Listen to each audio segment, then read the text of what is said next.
I handed her the divorce papers over breakfast. She blinked at me like I'd just spoken in a foreign language. But why? Vanessa asked, her voice tight. I reached for my coffee, calm as a man could be. You already know why. She didn't move. Just sat there, back stiff, fingers curled around the edge of the table like she could steady herself with it. The smell of eggs and toast sat heavy between us. I had cooked, like always. She had barely touched her plate, like always. I leveled my gaze at her. Don't lie. Her mouth opened, then shut. She swallowed hard. I let the silence stretch, let her sit in it. I wasn't here for an argument.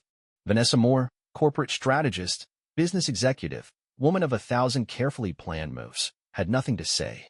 That told me everything. I pushed my chair back, stood. I'll have the lawyer reach out. You'll get what's fair.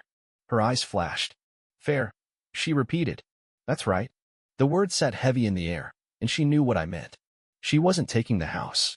The home that had been in my family for 3 generations, the one my father and grandfather built with their own hands, the one I maintained. She had a condo in Houston close to her office, a place she claimed was for convenience. Now, it was hers. She could go. She tried to reach for control. Charlie, be reasonable. I shook my head. Reasonable was 20 years of marriage, Vanessa. Reasonable was backing you while you built your career. Reasonable was assuming we were a team. I exhaled through my nose, grabbed my coat from the hook by the door. It's done. I didn't slam the door on my way out. Didn't need to. The finality of it was enough. I drove into town, the truck rumbling beneath me, steady as ever. Huntsville was just waking up, the sun turning the brick storefronts gold, the sidewalks still mostly empty. I parked outside Ray's Cafe, an old staple of the town. The bell over the door jingled as I stepped inside, the scent of fresh coffee and grits filling the air. Ray Thompson, apron tied around his thick middle, spotted me right away. Mornin', Charlie. You're in early. Needed some air, I said, sliding onto a stool at the counter. Ray didn't push. Just poured me a black coffee and set down a plate without asking 2 eggs, bacon, hash browns. I nodded my thanks. Didn't see Vanessa with you today? Ray said casually, wiping down the counter. I took a sip of coffee. Won't be. Ray's hand paused. He looked up, brow raised. That's so? I just nodded. Didn't need to spell it out. Ray had known me too long. His gaze flicked past me, out toward the town square, like he was piecing things together. Well, he said after a beat, setting down his rag, about time you did what needed doing, . I didn't reply. Just took another sip of coffee. You know, Ray continued, leaning on the counter, funny thing. Saw Vanessa with that fella from her office the other week. That real polished type. What's his name? I set my cup down. Elijah Quinn. Ray snapped his fingers. That's the one. Thought it was a business meeting at first, but then, he made a face, shook his head. Didn't look like a meeting to me. I let that settle. I already knew, of course. I had proof. But hearing it out loud, from someone else, made it feel more concrete. Ray straightened, scratching his beard. Damn shame, Charlie. You deserved better. Not up to me what people deserve, I said, finishing my coffee. Just up to me what I put up with. Ray nodded, like he understood more than he was saying. He probably did. I left cash on the counter and headed out, the morning air crisp, the weight in my chest lighter than it had been in a long time. Back at the shop, the familiar scent of leather and oil grounded me. I ran my fingers over a half-finished belt on the workbench, feeling the texture, the years of skill behind each cut. My hands knew this work like breathing. The door creaked open, and Darren, my apprentice, stepped in, brushing sawdust from his jeans. Kid was 23, sharp, a little rough around the edges but eager to learn. Mornin', boss, he said, grabbing his apron. You hear about the mess at Quinn's office? I paused, turned. What mess? Darren smirked. Rumors going around that he's in some kind of trouble. Not sure what, but the office receptionist, Sarah, she looked ready to strangle him when I was in there yesterday. That got my attention. I hadn't spoken to Sarah directly, but I knew she had noticed things. Office workers like her always did.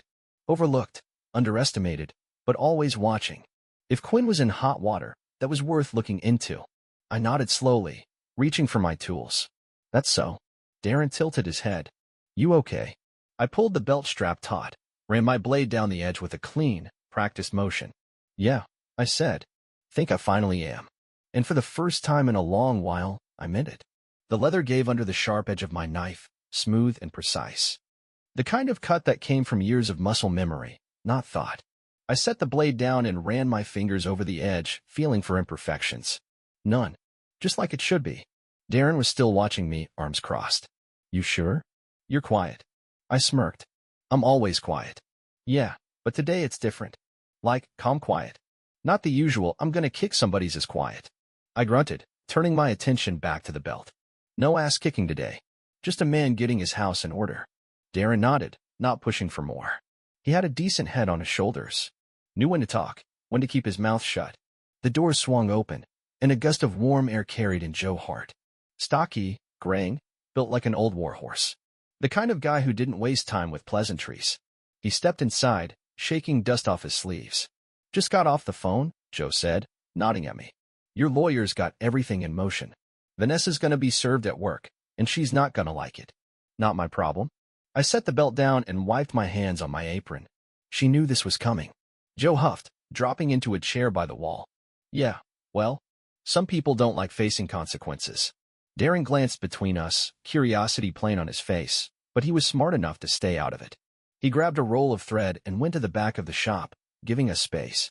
Joe leaned forward, elbows on his knees. You ready for this? I gave him a look. You think I'd be doing it if I wasn't? He snorted. Fair point. Just checking. You've been playing it smart so far. Keeping your cool, making moves before she even knows what's happening. He scratched his jaw. I like it. But what's the endgame here, Charlie? You want revenge, or you just want to be done? I grabbed a stool and sat across from him. I don't care about revenge. I care about justice. And I want her to feel what it's like to have something she thought was solid ripped out from under her. The way she did to me. Joe nodded slowly, like he understood. He probably did. He'd been through his own wreck of a marriage years back. Then you're going about it the right way, he said. You're in control. That's what matters. Control. Yeah, that was the key. By mid-afternoon, the shop was quiet, the air thick with the scent of leather and polish. I was finishing up a custom saddle when my phone buzzed on the workbench. Unknown number. I wiped my hands before answering. Charlie Moore. A pause. Then a familiar voice, clipped and sharp. It's Sarah Martinez. I set down my tools. Appreciate the call. She let out a breath. Yeah, well, I'm only doing this because I don't like Quinn, and I hate liars. Sarah had worked at Vanessa's firm for years. She saw everything. Knew more than she let on. What do you have for me? I asked. She hesitated, then spoke in a hushed tone. Quinn's in trouble. Not just because of the affair, either. There's something shady going on with the company's finances.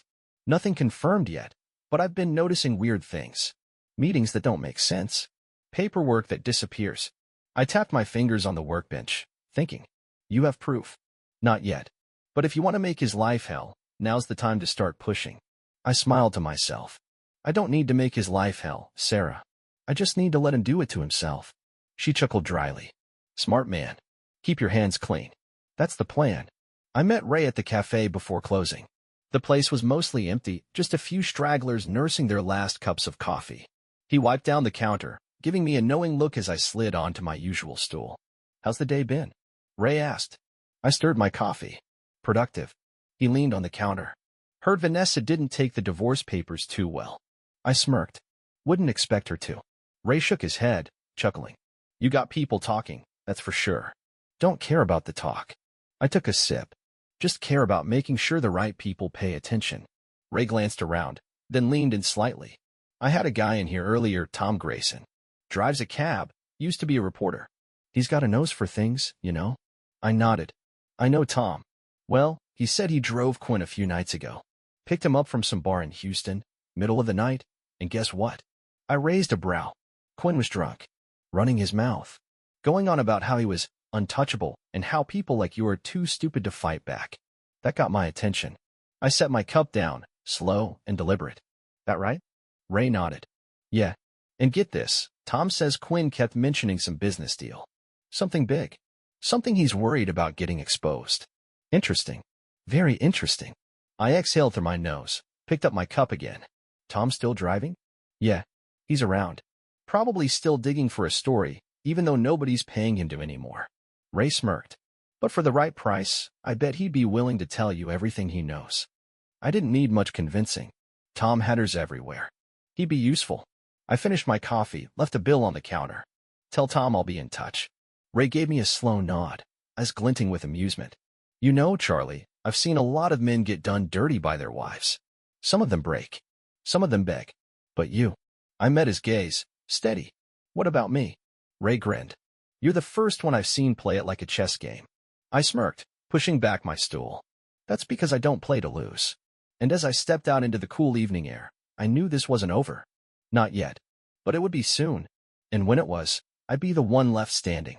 The next morning, I was back in the shop before sunrise, the quiet hum of the world waking up around me. I pulled the rolling door open, letting the crisp air settle into the space, and ran my fingers over the grain of a thick hide stretched across the workbench. The rhythm of work steadied a man. It kept his hands busy and his mind sharp. Darren came in not long after, rubbing sleep from his eyes, yawning like he'd just come off a week-long shift. You ever sleep, boss? I smirked, threading a needle. Not when there's work to do.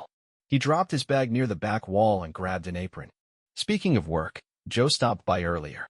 Said he's got news. Seemed important. That got my attention. I set the needle down and peeled off my apron, already reaching for my jacket. Did he say what it was about? Darren shook his head. Just said you'd want to hear it. I was out the door before he finished the sentence. Joe was waiting for me at a diner on the edge of town, a place that hadn't changed much since the 70s. Booths with cracked vinyl seats, a smell of burnt coffee and fried eggs hanging in the air. He was already nursing a cup of black coffee when I slid into the seat across from him. He didn't waste time. Quinn screwed. I leaned back, arms crossed. Yeah. Joe smirked, took a sip. Got a buddy in finance who took a look at some records. Your boy's been moving money around that ain't his. I didn't react. Just let him keep talking. Looks like he's been using company accounts for personal investments. Shady ones. Couple of offshore transfers that don't add up. Joe set his cup down. And your wife? She might be tangled up in it too. That part one hadn't expected. Vanessa? Joe nodded. Not directly, but she vouched for him. Signed off on some of his deals. If he goes down, she's going with him. I exhaled slowly. Didn't smile, didn't gloat. Just let the information settle. Joe watched me for a long second, then grinned. Most men would be dancing in their damn seat right now. I met his gaze. Most men let their emotions run the show. Joe chuckled. Fair enough. So what's your move? I tapped my fingers against the table, thinking. We let it simmer. Let Quinn feel safe. Then we push. Joe nodded, already seeing where I was going. And Vanessa? I shrugged. She made her bed. He chuckled, shaking his head. Cold, man. But I respect it. I just finished my coffee and stood up. Keep digging. Let me know when it's time. By late afternoon, I was back in the shop, working on a custom saddle when the door creaked open. I glanced up, expecting Darren. Instead, it was Tom Grayson, the cab driver. Tall, scruffy, wearing an old army jacket that had seen better days. He looked around the shop like he was cataloging details for a story. Hell of a place, he said, stepping inside. I wiped my hands on a rag. You looking for something? He grinned, pulling out a pack of gum. Depends. You looking for something? I motioned to a chair near the workbench. Sit. Tom sat, stretching out like he had all the time in the world. Ray said you might want to talk. I nodded. He said you drove Quinn the other night. Tom smirked, popping a piece of gum in his mouth. Yeah, man runs his mouth when he drinks. Said a lot of things.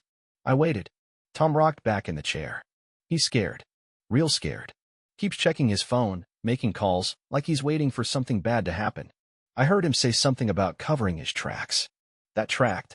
I already knew Quinn was dirty, but this confirmed it. He wasn't just crooked, he knew he was running out of time. Tom leaned forward, voice lowering. And your wife? She's been meeting with lawyers, trying to figure out how much damage this is going to do to her. That didn't surprise me either. Vanessa was a survivor. She'd throw Quinn under the bus the second he became a liability. I nodded. Appreciate it. Tom studied me for a second. You really don't give a damn about her, do you? I met his gaze. I care about making sure people face what they've earned. Tom whistled low. Damn. All right then. He stood, shoving his hands in his jacket pockets. You ever need another set of ears, you know where to find me. I nodded once, and he walked out, leaving the door swinging behind him. That night, I sat on the porch with a beer, the air cool, the stars stretching endless overhead. The pieces were falling into place. Quinn was about to crash, and Vanessa wouldn't be far behind. I had played it slow, careful. Let them dig their own graves. And soon enough, I'd be there to watch them fall in. I took a slow sip, letting the night settle around me. Not much left to do now. Just wait for the right moment. The next morning, I was at the shop before the sun was fully up, the steady rhythm of my knife against leather the only sound in the room. The belt I was working on was thick, solid, the kind of piece that would last a lifetime if the owner knew how to take care of it. My hands moved automatically, the process as familiar as breathing. There was a peace in it, in knowing that something I made with my own hands would outlive me. Unlike some things. Darren showed up late, hair a mess, looking like he just rolled out of bed. "Boss, you see the news?" He pulled his phone out, tapping the screen. "Quinn's in deep shit." I set my knife down. "Yeah." He turned the screen toward me. "Corporate scandal. Executive under investigation for financial misconduct." There was a grainy photo of Quinn below the headline, walking into his office with a tight jaw and a clenched fist. I took a slow breath, exhaling through my nose. Took him long enough. Darren whistled, scrolling. "Says here an internal audit flagged irregularities. Someone must have tipped him off." I didn't smile, but I felt the weight of the moment settle. This was it. The beginning of the end. Darren grinned. "Man," he screwed. "Think your ex knew?" "She knows now." And I knew exactly where she'd be scrambling, trying to cut ties, trying to save herself. Vanessa never cared about loyalty, only survival. The second Quinn stopped being useful, he was dead weight. I pulled my apron off and hung it on the wall. "What's the shop?" Darren looked up. "Where you headed?" "To make sure the right people know exactly where to look." Joe was waiting for me at a bar off Main Street, the kind of place where the floors were sticky and the beer was cold. He had a glass in front of him, untouched, his phone face down on the table. When I slid into the seat across from him, he raised a brow. "You see the news?" I nodded. "You get anything else?" Joe smirked. "Couple things. Quinn's been making calls all morning, trying to cover his ass. Vanessa, too. She's trying to act like she had no idea what was going on." He leaned back. "She's throwing him under the bus." "Like I figured." Joe studied me. "What's the play here, Charlie? You got what you wanted. Quinn's done. Vanessa's next. You gonna twist the knife?" I took a slow breath, rolling my shoulders. "No need. They'll do it themselves."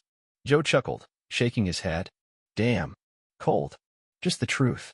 He pushed his phone across the table. "Got a little bonus for you. Quinn's lawyer is trying to make a deal. If they cut him loose, he's going to start naming names." That got my attention. "Vanessa's on the list?" Joe nodded. "Bet your ass she is." I sat back, letting the pieces click together. Quinn was going to turn on her. She must have seen it coming, but she wouldn't be able to stop it. Joe grinned. "I'd kill to see her face when she realizes she backed the wrong horse." I just exhaled. It's not my problem anymore. Maybe not. Joe grabbed his drink, took a slow sip. "But I get the feeling you're still gonna enjoy watching." I didn't argue. I got home late, the porch light casting long shadows across the gravel driveway. I had barely stepped onto the porch when my phone buzzed. Unknown number. I almost let it go to voicemail, but something told me to answer. I pressed the phone to my ear. "Yeah." Silence.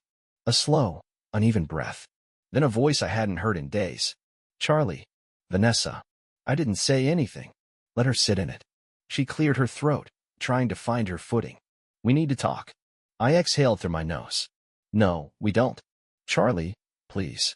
There was a tightness in her voice, the kind that came from desperation dressed up as control. I didn't know about the money. I swear to you, I would never." I cut her off. "Not my concern." A pause. Then a sharper edge. "Don't be like this." I chuckled, low and dry. "Like what?" "Done." She took a breath, regrouping. "This is serious. Quinn is looking for a way out, and they're going to make an example out of someone. You don't understand how this works." "I understand just fine." I leaned against the railing, looking out over the dark fields beyond the house. "You should have picked a better business partner." She snapped, just for a second. "Don't act like you're above all this." I smiled to myself. "Oh, I'm not above it. I'm just not in it." She was quiet for a long moment. Then, softer, "You really don't care, do you?" I let the silence answer for me. She sighed. "I didn't want this, Charlie." I closed my eyes. "Yeah, you did. You just didn't think you'd lose." I hung up. The night air was cool, the world still. I stood there for a long time, letting it all settle. It was over. Quinn was finished. Vanessa was on her own. And me? I was just getting started. Morning came early, like always. The shop smelled like leather and sawdust, the kind of scent that settled into your skin after enough years. I had a fresh hide laid out on the workbench, thick and rich in color, ready to be cut down into something that would last. My hands moved without thinking, measuring, marking, slicing clean and straight. Work like this didn't leave room for hesitation. A bad cut meant starting over. Darren came in late, as usual, but for once, he had an excuse. He tossed his bag onto a chair and let out a low whistle. Man, you hear what happened? I kept my focus on the leather. I hear a lot of things. Be specific. He pulled up his phone, tapping the screen. Quinn got canned. Public statement from the company this morning. Something about financial irregularities and a betrayal of trust. He grinned. They threw him right under the damn bus. I exhaled through my nose, setting my knife down. No surprise. Quinn had been a liability the second he got caught.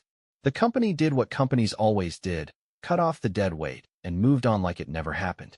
Darren kept scrolling. Your ex is still at the company, but let's just say people aren't exactly lining up to be in her corner. I took that in. Vanessa wasn't fired, but she was exposed. The kind of damage that didn't show up in headlines, but cut just as deep.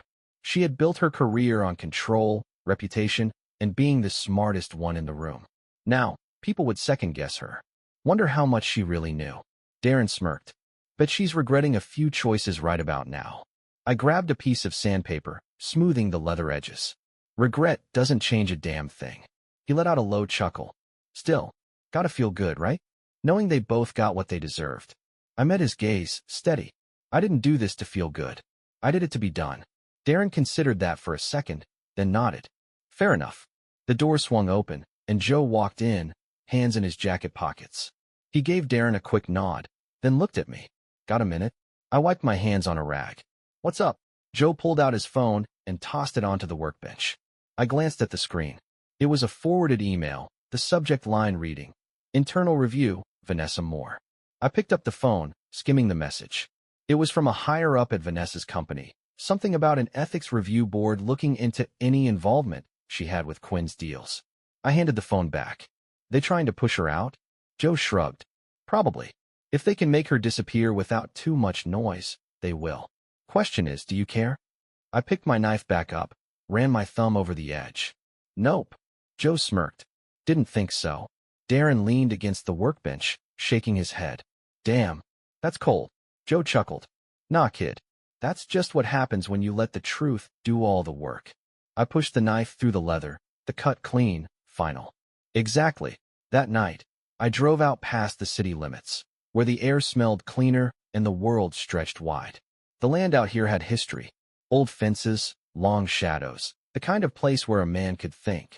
I pulled up to an old barn I'd bought a few months back, stepped out of the truck, and leaned against the hood. The stars were clear overhead, the wind carrying the scent of dry grass and earth. I heard footsteps behind me. Joe. He walked up slow, hands in his pockets, taking in the land the same way I was. Hell of a spot. I nodded, thinking about turning it into a workshop. Maybe a school. He let out a low whistle. Passing on the craft, huh? I exhaled, watching the night settle. Something like that. Joe studied me. You sure you're done with all this? I didn't answer right away. Just let the silence stretch. Then I looked at him. I was done the second I handed her those papers. Everything after that was just making sure the ground was even when I walked away. He nodded, like he understood.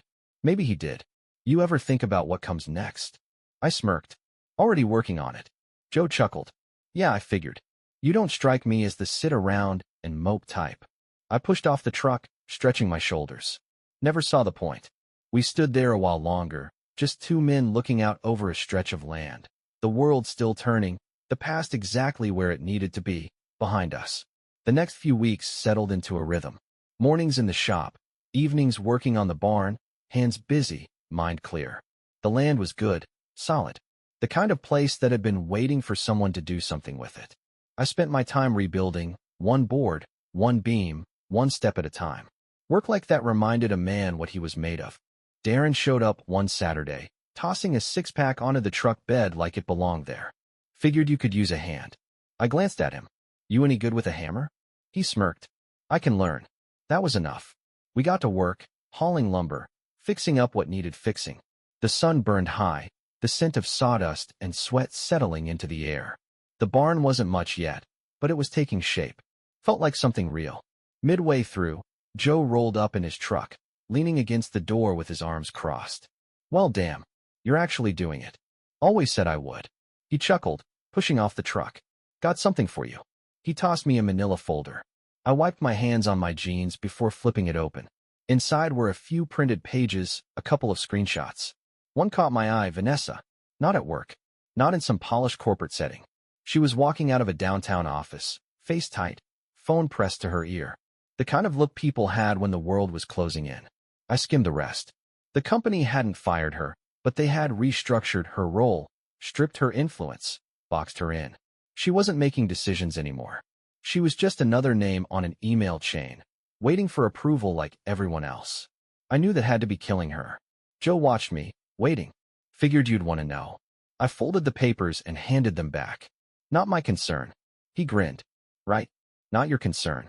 Darren looked between us, curiosity plain on his face. So that's it. No last move. I grabbed a plank of wood and set it against the frame. Already made my last move. The rest is just gravity. Joe laughed, shaking his head.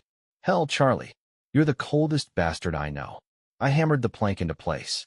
Just done wasting time on things that ain't worth it. A month later, the barn was finished. Not fancy, not polished, but solid. A place built for work. I set up benches, tools, racks of leather waiting to be shaped into something real. The first batch of students was already lined up. Young guys, some older ones too. Men who wanted to learn the trade, who wanted to work with their hands instead of sitting in front of a screen all day.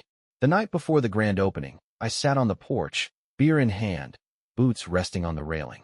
The land stretched wide in front of me, the barn doors open, the space inside waiting. Felt right. Joe showed up, like he always did, dropping into the chair next to me with a sigh. You ever stop? I smirked. Not in my nature. He nodded toward the barn. This was the plan all along, wasn't it? I took a sip of beer. Maybe. Just needed to clear some things first. Joe exhaled, looking out at the land. Think she ever drives by? Just to see. I didn't have to ask who he meant. Vanessa? Maybe. Probably. Not that it mattered. She made her choices, I said. And I made mine. Joe chuckled. Gotta hand it to you. Most men get cheated on. They either drink themselves stupid or try to win her back. You built a damn empire instead. I smirked, finishing my beer. I built what I was always going to build. She just gave me a reason to do it sooner. The night settled around us, the world stretching wide and open. The past was done, the future was waiting, and for the first time in a long time, I wasn't looking back. The morning of the grand opening, the barn smelled like leather, sawdust, and fresh coffee. The workbenches were lined up, tools sharp, everything in its place. Sunlight poured in through the wide doors, casting long shadows across the wooden floor. It wasn't fancy, but it was solid, built to last, like it should be. Darren was already there, straightening the racks of rawhide and double-checking the tool kits for the new guys. He'd come a long way. Started out rough, still had a lot to learn, but the kid worked hard. That counted for more than anything. Joe showed up right on time, a coffee in one hand, a cigar in the other. You ready for this? I adjusted the strap on my apron. Been ready. He grinned, shaking his head. Of course you have. By noon, the first group started rolling in.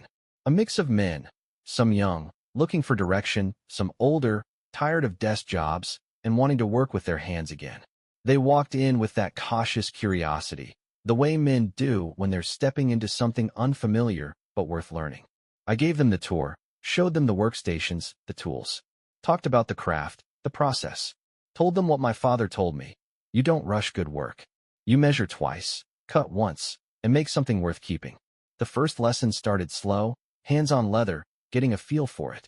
I moved through the shop, watching, correcting grips, showing them the right way to hold a blade, to pull a stitch tight. It felt right, like passing down something real. Halfway through, Joe nudged me, nodding toward the gravel driveway. A sleek black car sat there, too polished for a place like this. Took me a second to recognize the figure standing beside it. Vanessa. She was dressed sharp, like always. Too clean, too precise, like she was trying to keep control of something slipping through her fingers. She wasn't wearing her wedding ring anymore. Neither was I. I didn't move to her. Didn't need to. She stepped forward, looking at the barn, at the men inside, at the business I built from the ground up. This is what you've been doing, she said, voice even. I crossed my arms. What did you expect? She exhaled, glancing at the shop again. It's impressive. I let that sit. Didn't need her approval. Didn't need anything from her. She hesitated. Charlie, I cut her off. Don't. She flinched. Just a little. Not enough for most people to notice. But I did. You made your choices, I said. Now you live with them. Her jaw tightened. The same look she used to give in boardrooms, when she was losing an argument but didn't want to admit it. She nodded once, like she understood something she didn't want to say out loud. Goodbye, Charlie. I didn't say it back. Just watched her turn, get back in her car, and drive away. No yelling, no tears, no second chances. Just like that, she was gone. Joe smirked. Damn, Charlie. That was colder than I expected. I picked up a strip of leather, running my thumb over the grain. Didn't need to be anything else. He let out a low chuckle. She thought you'd still be standing where she left you. I met his gaze, steady. She was wrong. The barn door creaked as the wind shifted. Inside, men worked, voices low, focused. The sound of tools, of real work being done. I stepped back in, picked up a knife, and showed a man half my age how to cut a clean edge. Because this was what lasted.